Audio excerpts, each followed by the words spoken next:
special for you because today we are unboxing the Snapdragon Insiders Smartphone.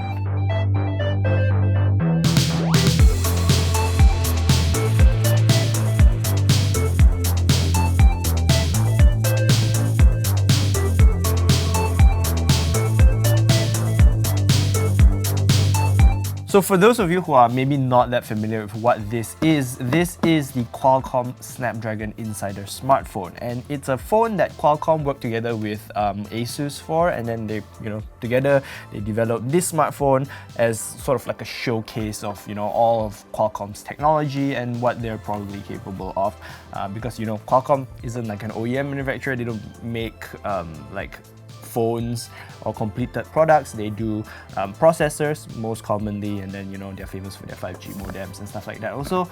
So yeah, that is what Qualcomm does. So they want to put all of that neatly into one smartphone, and so they teamed up with Asus and they were like, hey, can you make me a phone? They're like, Asus is like, yeah, and then this is it. So in a sense, it's not really like a mass market smartphone. It's not like a Galaxy S. It's not like an iPhone. It's more like I guess it's more like a Nexus. I guess that's the intention, right? To make it more like a Nexus back in the day, like a product to showcase what something's capable of. The same way that the Galaxy Z Fold was a thing, where it's like a product to showcase something that is new, or the best of what a company can offer. So the unboxing experience is slightly different. I didn't want to do an unboxing, but because it was quite cool, here it is. Okay, so this is the box. It's quite big, as you can see. It's like 2.5 phone boxes maybe, and it opens like this. Da da da da da! Boom! You deserve extra. You deserve the extra. Okay, I'm not gonna read that. You wanna read? You pause the video right now. So you get a greeting card from Snapdragon. Look at that Snapdragon logo, and then if you pull that off, that's the smartphone, the Qualcomm Snapdragon Insiders Smartphone.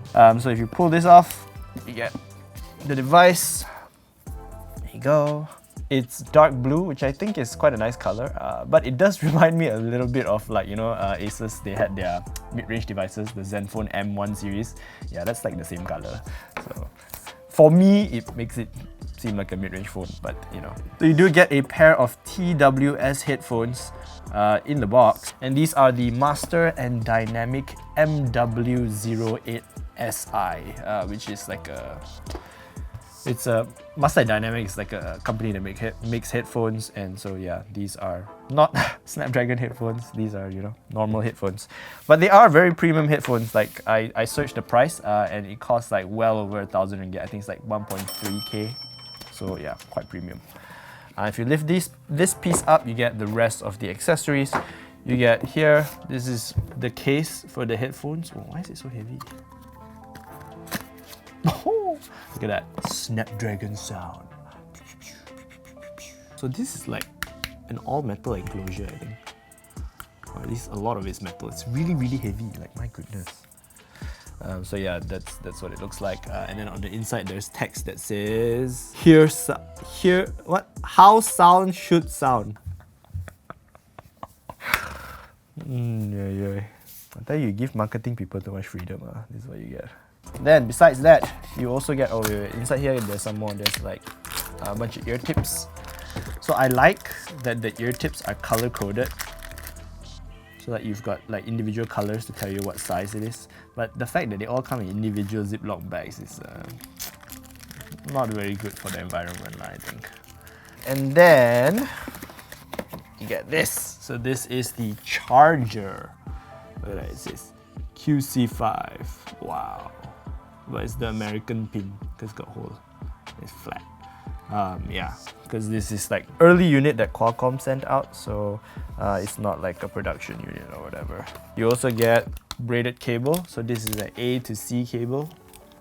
You also get a C to C cable, obviously because the power brick is C, and it's very nicely braided.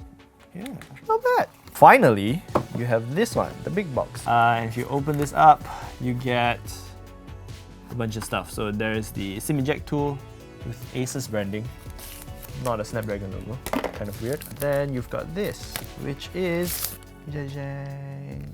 bumper case. And that's it. That's everything in the box. Right. There's nothing else, right? Oh god. Oh my god. There is a huge user manual. Holy crap. Look at this. I'm not gonna read it no matter how big you make it. Now let's move on to the smartphone. Okay, so now for the star of the show, which is the Snapdragon Insiders Smartphone. As you can tell, like you can really feel like this is not meant for mass market consumption, because I don't think they put a lot of effort into the design. Like it's a very basic sort of look for the smartphone. It's square, camera bump square. Yeah, okay, they've got like a little red accent here and a little red power button here, but that's pretty much it. And then the logo is like right smack in the middle there, which I think is like, okay, I guess that's where logos go. But okay, if you thought it's not, if you wanted a little bit of flair, there is one thing that it can do, which is it can light up. So with that, you may notice that also on top of the device, there is a fingerprint scanner at the back of the smartphone. Now that's something you don't see every day these days. It's usually in display or it's at the side, but this they decided to go old school. So obviously this is Qualcomm's 3D sonic sensor Gen 2, which is like the updated version of their sonic sensor. So it's supposed to be like better for wet fingers or dirty fingers. But in my experience, it's not that great. It's quite slow to detect your finger, and also because it's like completely flush with the back. The only thing that is like a giveaway is that it's glossy while the rest of the phone is matte, so that's how you're supposed to angle your finger. But there's also a problem because the logo at the bottom is also glossy. So it's like sometimes I kind of do a stupid thing and press the logo and it's like, why is the phone not unlocking? But yeah, so that's the fingerprint scanner. So it's kind of hard. It's not as easy to find as I would like. I prefer the little divot, but it works, I guess, but it's not super fast. So it's like it takes a little bit of a while. Like there's like a beat before it opens. So yeah, there's that. But the rest of the smartphone is very much like a high-end device. Like this device is a spec sheet beast. So up front, you've got a 6.78-inch display.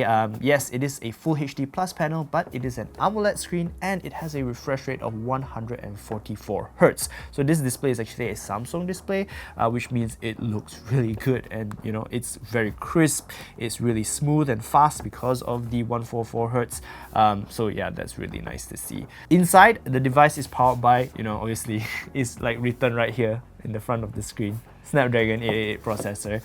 That's the wallpaper you get.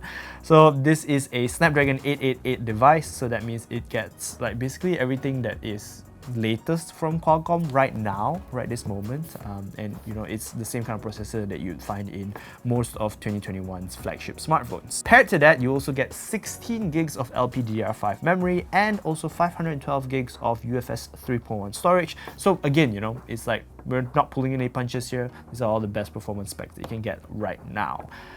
Probably the only weakness I would say is the battery, because it only has a 4,000 mAh battery, which by 2021 standards is quite it's like on the small side already. You definitely want to see 5,000 mAh. We've definitely already seen devices with 5,000 mAh batteries that are even smaller than this smartphone, or around the same size. So having just a 4,000 mAh cell is a little bit disappointing to see. It also has support, like I said earlier, for Qualcomm's Quick Charge 5, which is a 65-watt fast charging solution. Again, not the fastest in the market, but it's pretty zippy anyway. So around back, you'll find a triple camera setup in the camera module. You have a 64 megapixel main camera. It's a Sony IMX686 sensor with a wide-angle lens. Then you get a 12 megapixel ultra-wide camera, a Sony IMX363 sensor, and also a 8 megapixel telephoto camera, so that you get better zoomed images. Not super special or unique or anything like that, but it is a very functional, very typical kind of camera setup that you'd find in today's flagships, or even I guess some mid-range smartphones too. And then obviously, since it's a Snapdragon phone, it has Snapdragon goodies. You know, it has Qualcomm's latest 5G modem. It also has support for Wi-Fi 6 and 6E, and also has support for Bluetooth 5.2. Again, not things that we haven't seen before. They are mostly, but you will find them in like high-end flagship devices. But one feature that I personally haven't seen in a lot of smartphones is the Snapdragon sound. So this is like, you know, Qualcomm's way of making wireless Bluetooth audio like really good. The main highlight feature is that it supports 24-bit high-res audio. So that should be pretty good for those of you who listen to high-res audio. I'm just a Spotify kind of guy, so, you know. Plus, on our particular device, it doesn't actually work yet. The software hasn't been updated, so yeah. Speaking of unupdated software, the camera. So Qualcomm tells me that the camera is actually really, really good. But when I did a couple of tests with it, it was like kind of underwhelming, honestly. I took the same scene with each different camera and all three of them had the white balance completely differently. So I don't know what's going on there. I took like a different scene also, and I mean the image quality is like, it's so, it's not great. It's definitely not like best of the best, which is a little bit disappointing. But you know, the reason that Qualcomm gave me for that is that this phone doesn't have the latest camera software, which is supposed to greatly increase camera performance. So, you know, I can't test. I can't really tell you whether the camera is any good because this phone doesn't have any of the apparently really good, the software that makes it really good. So that's kind of disappointing, but you know, that's what you get for early access devices. We should have it for the full review, so you make sure you stay tuned for that. I mean, as a whole, the phone is very like standard high-end device. It's got a lot of the kind of features and the performance that you want from a high-end device, but it doesn't have like, you know, the X factor sort of like intangible features that I like to look for in a device that costs you know, a lot of money or is at the top end of the market. For example, I didn't find any reference to any IP ratings for water resistance. I don't know if this device is actually even water resistant. It's probably splash proof, but that's probably about it. It does have stereo speakers, which will be quite interesting. So let me just test that out real quick, because the stereo speakers also work with like the Snapdragon sound package, which is supposed to, there's this like feature called acoustic, which is like a hipster way of spelling it, but they spell it like AQSTIC or something like that. So we're gonna try it out and see how that sounds. Let's play some YouTube.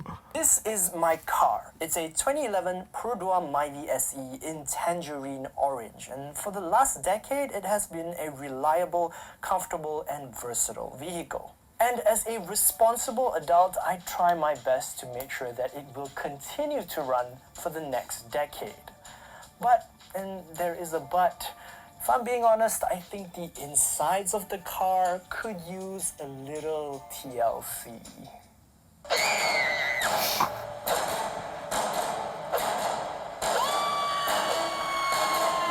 Okay, it's not bad. It sounds pretty nice actually. It's quite full, it's quite well balanced, but there's not a whole lot in terms of volume. It's not like super loud, and for me personally, when I look at smartphone speakers, all I want is volume, because you know, when I'm taking a shower, when I'm pooping, I want volume. I want to be able to hear what I'm watching. Otherwise, it's like no matter how nice it sounds, it doesn't matter. But that's a personal thing. They sound okay though, I gotta say. So yeah, besides that, there isn't like a whole lot else that will make this like a super high-end premium device, which I guess will be quite disappointing for people who are looking to buy this phone if they are comparing it to like a Galaxy S or a Galaxy, you know, or an iPhone, sorry, because it doesn't have a lot of the features that makes those phones, you know, justify their price points. And this phone has a lot of price to justify, because in the US, this device is retailing for $1,499 US dollars. And in case you don't know how much that is in Malaysian ringgit, let me just do the conversion in my head real quick. That is over 6 6,000 ringgit. That is over 6,000 ringgit for this smartphone. And even if you compare, and even if you take into consideration the high-end processor, the RAM, the storage, and the fact that it comes with a premium pair of headphones that are worth over 1,000 ringgit, it's very hard for me to say that this is worth more than 6,000 ringgit. Because if you're looking at that price point, you're talking about devices like the Galaxy Z Fold, the Galaxy Z Flip, those are freaking folding smartphones. And yes, although earlier in the video I was like, yeah, I guess it's kind of sort of like a Galaxy Z Fold, it's not really, right? Because this is very much like a standard phone, just with a whole bunch of high-end Qualcomm things, whereas the Galaxy Z Fold is anything but a standard phone. It folds, for goodness sake. So it's definitely not like that. Which means this device is definitely not designed to compete with the Galaxy S's or the iPhones in the world. It's not even designed to compete with some of the more expensive high-end smartphones like Sony's flagship devices. This is supposedly a phone for Snapdragon insiders, which means people who are like, they are on the inside, like they love Snapdragon so much, or they are all about that Qualcomm experience. Those are the kind of people that would buy this smartphone. So I guess in that sense, it's more similar to like a Google Nexus device, right? It's more like the hardware version of a Google Nexus device, where Nexus phones were for people who are really into Android, who really just want like the pure, plain stock experience that Google had to offer. And this, I guess, is supposed to be like that, but there is a distinction. You see, Qualcomm or Snapdragon, these are hardware products. These are not software products, which means that this smartphone can only be outfitted with what is the best right now. And what is the best right now? For 2021, we're already in August, which is like quite late. And this phone is still in pre-order, which means that by the time the actual Snapdragon insiders get a hold of this smartphone, especially when they open up to more markets, it's probably, the next Snapdragon 898 is just around the corner, or it would have already launched. Which means that for all the people who are spending a premium on the inside experience, suddenly they're not even getting the best processor that Qualcomm makes. And that's not the same as Nexus, because Nexus, you can just push a software update, boom, immediately, new Google, fresh, everybody's happy. So I'm struggling, I don't know why this phone even exists. I don't know who this phone really is for, because if I was if I was really into everything that Qualcomm does, I would want, to be able to experience the stuff that Qualcomm makes before anybody else, right? So if this should have come, I think if this came with like an 898, that would be cooler. But it doesn't, and that's why I don't know. I don't understand why this smartphone exists. But that's what I think. You don't have to get upset about being able to or not being able to purchase this, or that it is so expensive, because odds are you probably can't even buy it yet. It's only available right now in the US and China, with it opening up to like a handful of other markets later this year. So I don't know, it's definitely not a mass market phone, so we shouldn't judge it like that. But at the same time, I don't think it does like the whole exclusivity for the fans or for the insiders kind of thing that they're trying to accomplish either. But yeah, again, that's my thoughts. Let me know what you think of the Snapdragon Insiders Smartphone. Are you a Snapdragon insider? Let me know. What is your thought? What is your pendapat of this smartphone? Yeah, but that's where I'm going to end this video. Thank you so much for watching. Don't worry, I will be passing this smartphone off to Raymond, who will be doing the full review, so you definitely want to stay tuned to searchandshop.com for that. But you can also subscribe to us on our YouTube channel, and if you like this video, be sure to give it a thumbs up. Don't forget to like us on Facebook as well, because that's where we're at. And as usual, our home on the internet will be at searchandshop.com. So yeah, I'm Rory. Until the next video, I will see you then. Bye bye.